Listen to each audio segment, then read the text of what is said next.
Hello friend, long time no see. Welcome back to Gia Academy YouTube channel. How are you today?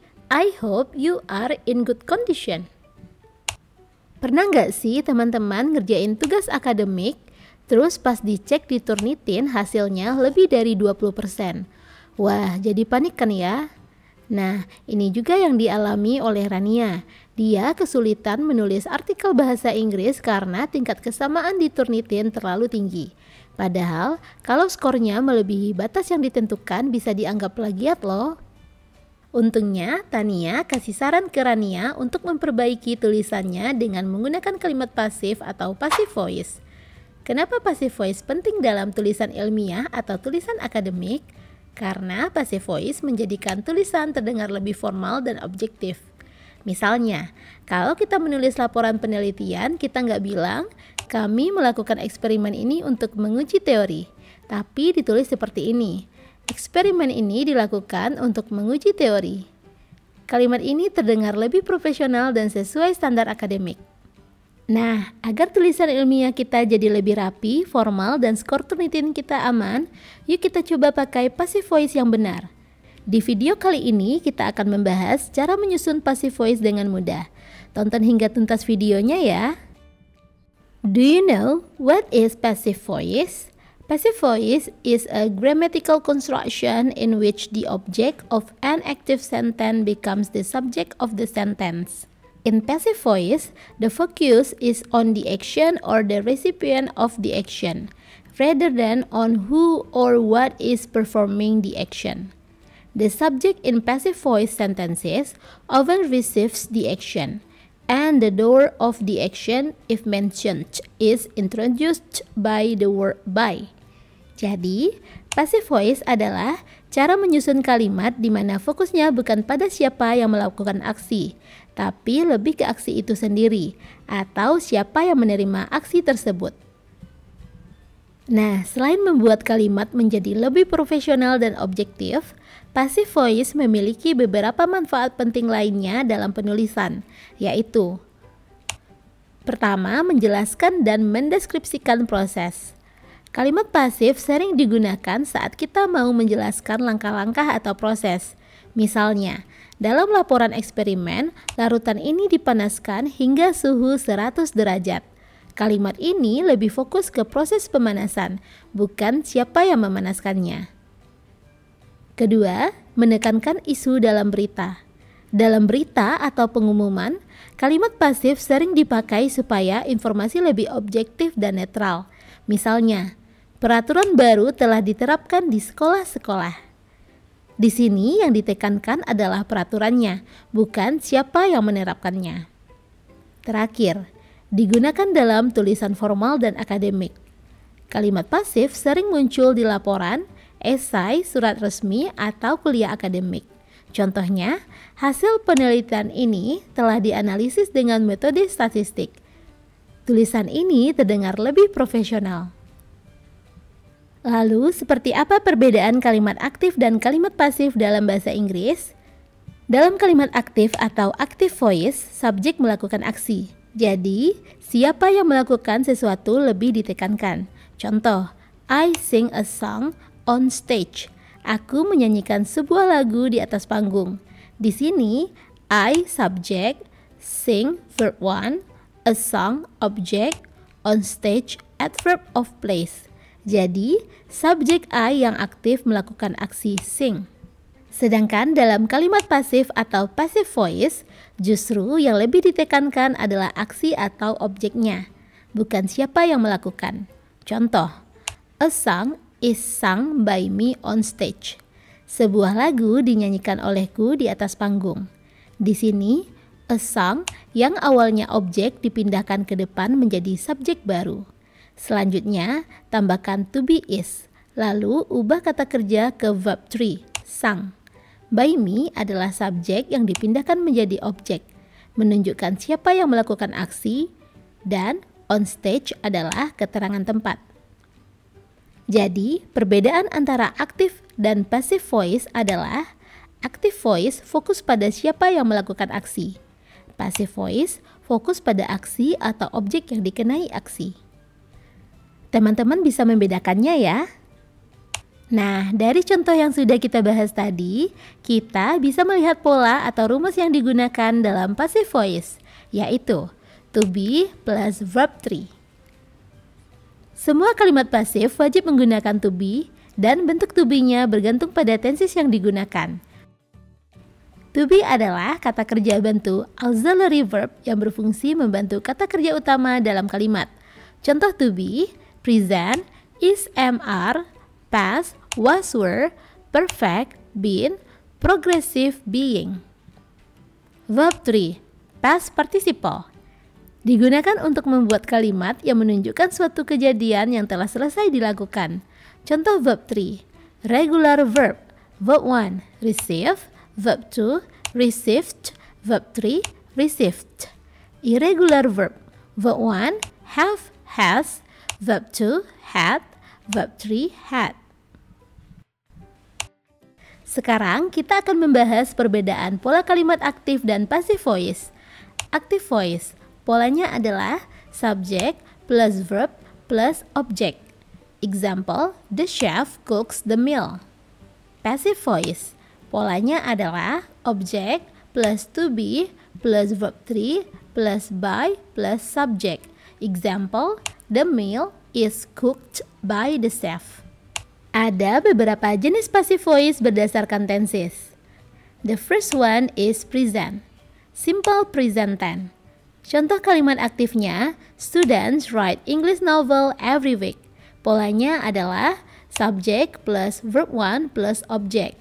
Kalimat pasifnya menjadi English novel is written by students every week. Polanya adalah subject plus to be is am/are plus verb 3 plus by plus object. Present continuous tense. Contoh kalimat aktifnya, students are writing English novel now. Polanya subject plus to be is am/are plus verb ing plus object. Maka kalimat pasifnya menjadi English novel is being written by students now. Polanya subject plus to be is am/are plus being plus verb 3 plus by plus object. Nah, untuk present perfect dan perfect continuous, teman-teman bisa lihat pola dan contoh penyusunan kalimatnya seperti berikut ya. Untuk memudahkan kita mengingat pola kalimatnya, teman-teman bisa perhatikan tabel keyword berikut ya. Untuk active verb 1, maka pasifnya menjadi is, am, are plus verb 3. Aktif is, am, are plus verb ing, pasifnya is, am, are plus being plus verb 3. Aktif has, have plus verb 3, pasifnya has, have plus been plus verb 3. Aktif has, have plus been plus verb ing, pasifnya has, have plus been plus being plus verb 3. The second one is past, simple past tense. Contoh kalimat aktifnya, students wrote English novel yesterday. Polanya adalah subject plus verb 2 plus object. Kalimat pasifnya menjadi English novel was written by student yesterday. Polanya adalah subject plus to be was were plus verb 3 plus by plus object. Past continuous tense. Kalimat aktifnya, students were writing English novel yesterday. Polanya subject plus to be was were plus verb ing plus object. Maka kalimat pasifnya menjadi English novel was being written by students. Polanya subject plus to be was were plus being plus verb 3 plus by plus object. Nah, untuk past perfect dan past perfect continuous tense, teman-teman bisa lihat pola dan contoh penyusunan kalimatnya seperti berikut ya.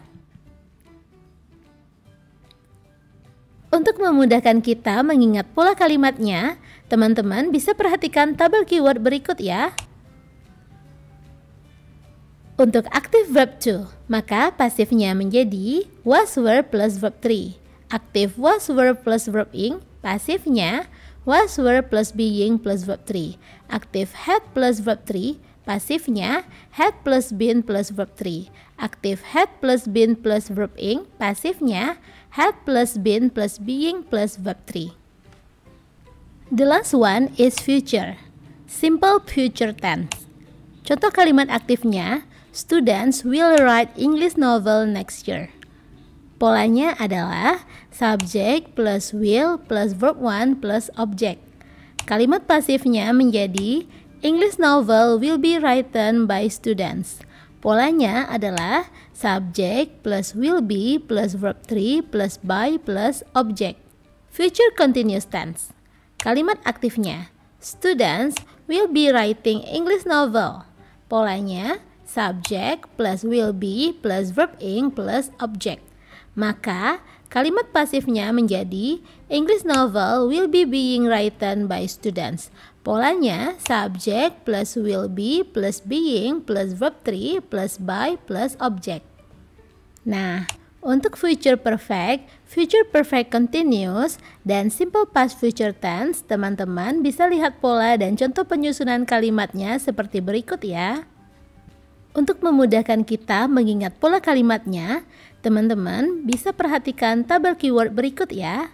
Untuk aktif will plus verb 1, maka pasifnya menjadi will be plus verb 3. Aktif will be plus verb ing, pasifnya will be plus being plus verb 3. Aktif will plus have plus verb 3, pasifnya will plus have plus been plus verb 3. Aktif will plus have plus been plus verb ing, pasifnya will plus have plus been plus being plus verb 3.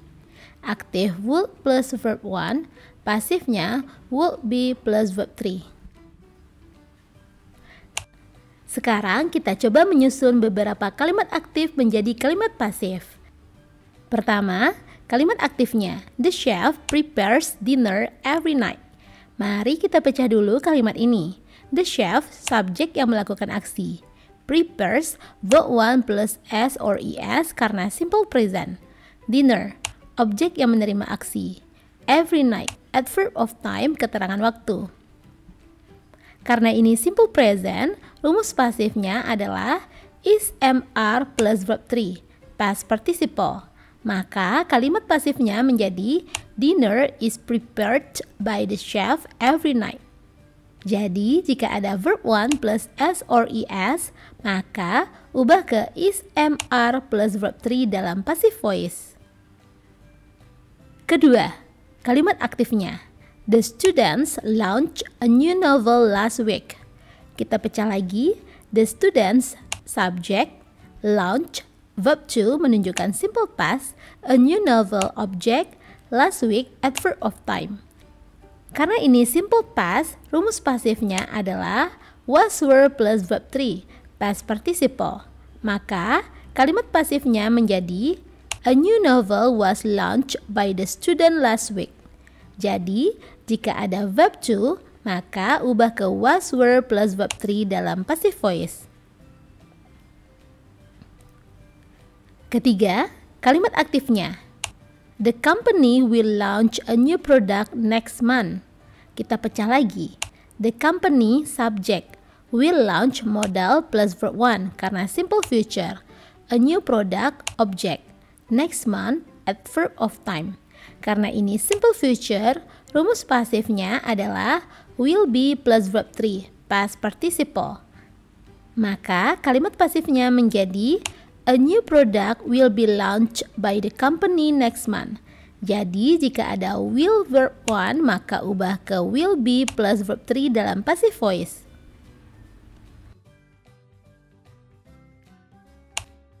Dalam passive voice, by digunakan untuk menyebutkan siapa yang melakukan aksi.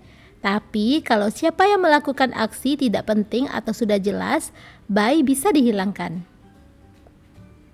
Berikut ini contoh passive voice dengan dan tanpa by. Contoh dengan by menunjukkan siapa pelaku aksi. The cake was made by Sarah. Di sini kita ingin memberitahu siapa yang membuat kue. Jadi by Sarah tetap ditulis. The novel was written by Terelie. Penggunaan by di sini penting karena orang ingin tahu siapa penulisnya. The project was completed by our team. Menunjukkan tim yang bertanggung jawab atas proyek tersebut. Contoh tanpa by, fokus ke hasil bukan pelaku. The cake was made. Di sini fokusnya hanya pada kuenya, bukan siapa yang membuatnya. The novel was written. Fokus ke fakta bahwa novel itu ditulis, bukan siapa penulisnya. The project was completed. Yang penting proyeknya selesai, bukan siapa yang mengerjakannya. Selain beberapa contoh tenses yang sudah kita bahas tadi, kita juga sering dengar kata-kata seperti can, must, should, atau might kan? Nah, gimana caranya kalau kita mau bikin passive voice dengan kata-kata tersebut? Kata-kata can, must, should, atau might ini dalam bahasa Inggris disebut dengan verba modal. Now we are going to discuss passive voice with modal verb.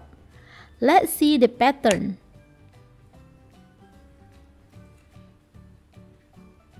Kita lihat beberapa contoh kalimatnya. Pertama, modal can, bisa. Active, anyone can buy the book. Siapa saja bisa membeli buku itu. Passive, the book can be bought by anyone. Buku itu bisa dibeli oleh siapa saja. Di sini bisa kita lihat perubahannya. Can tetap sama, buy verb 1 menjadi bought verb 3, tambahan be setelah modal. Kedua, modal must, harus. Active, they must complete the work by tomorrow. Mereka harus menyelesaikan pekerjaan itu sebelum besok. Passive, the work must be completed by tomorrow. Pekerjaan itu harus diselesaikan sebelum besok. Perubahannya, must tetap sama, complete verb 1 menjadi completed verb 3, tambahan be setelah modal. Ketiga, modal should, sebaiknya. Active, you should fill out the form carefully.